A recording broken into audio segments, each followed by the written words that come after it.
Hi, and welcome to the Western Sydney University the College Staff Laboratory Induction. Safety in the laboratory is in the best interest of staff and students. This video will cover chemical safety, biological materials, environmental considerations, emergency procedures, and operating essentials. It is important as a teacher that you provide information, training, and supervision to students relevant to laboratory tasks and chemicals and equipment usage. Ensure that all students understand how to work with chemicals and equipment safely. Ensure that appropriate safety controls are in place and follow all safe working procedures and laboratory practices that have been adopted for your laboratory and as instructed by the lab staff. First, let's look at chemical safety in the lab.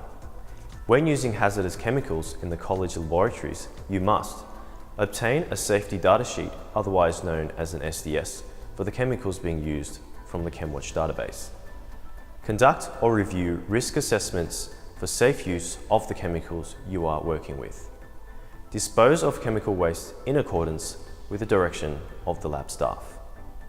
Also, you must ensure emergency procedures are in place for using the particular chemicals and volumes you will be working with, that is, appropriate emergency response protocols and spill management resources.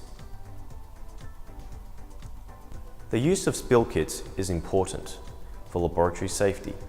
Spills or emergency situations involving hazardous materials can occur at any time.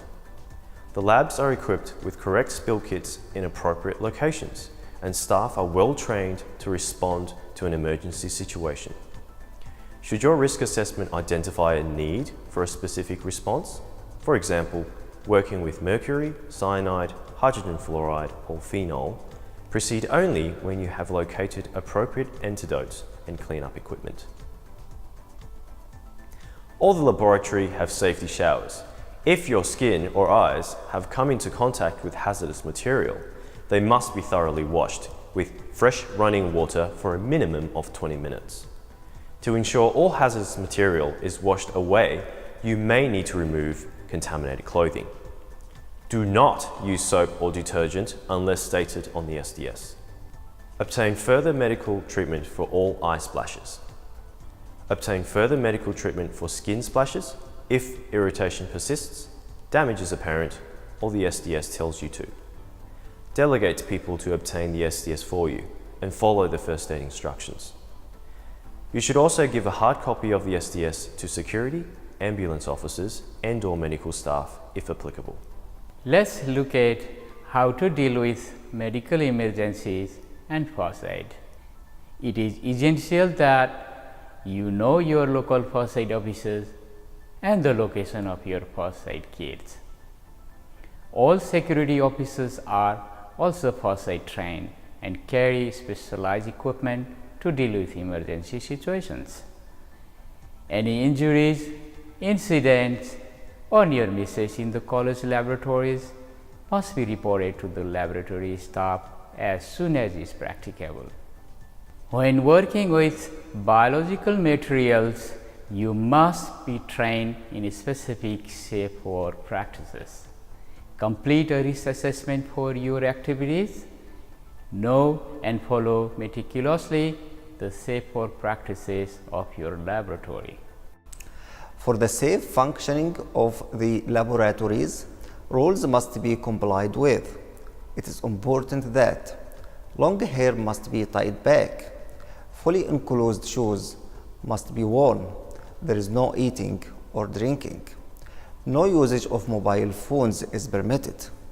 A lab coat and safety goggles must be worn at all times in the wet labs.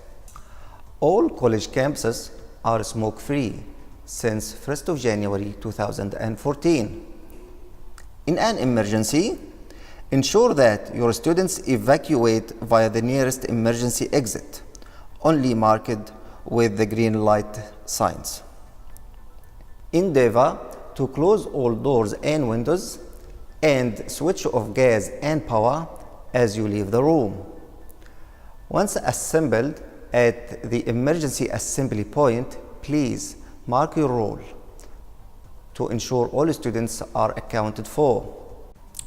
Do not leave the assembly point unless instructed, because emergency services will be arriving and cars that are leaving can block the roads. You might have seen something which can help the emergency services. You might need to be relocated to a new assembly point, and you and your students need to be counted for at all times during an emergency. In this part of the video, we will cover laboratory manuals.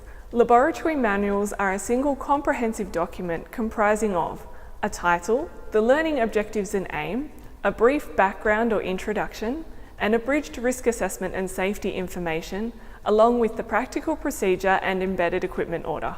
The laboratory manual must be submitted to the lab staff not later than 2 weeks before the start of the term. No further submissions of the manual are required if the same practical runs in subsequent terms during the course of the academic year. It is mandatory that all students must fully complete a laboratory safety induction each term before attending any practical classes.